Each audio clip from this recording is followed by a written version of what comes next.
Now, whenever we get in the showers, we always want to make sure that we test. In order to test, we always do a scrape test. That scrape test is really going to let us know if there's any kind of soap scum or hard deposits that, if you visibly look, may not be there visibly, but once we do this test, this will reveal if there is any.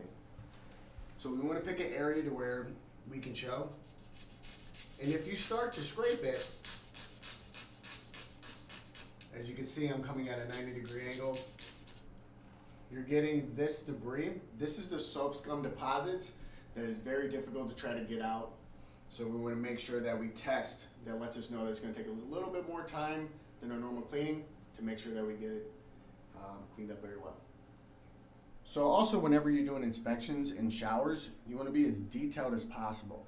By being detailed, you also want to check the undersides of soap dishes and things of that sort, because it could show you a lot of hidden details that could be difficult for you in the cleaning process.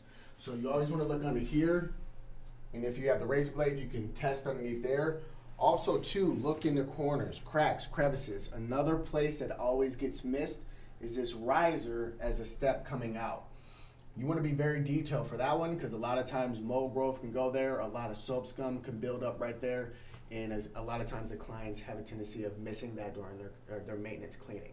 So always double check into all the detailed areas to make sure that you have a very, very good inspection.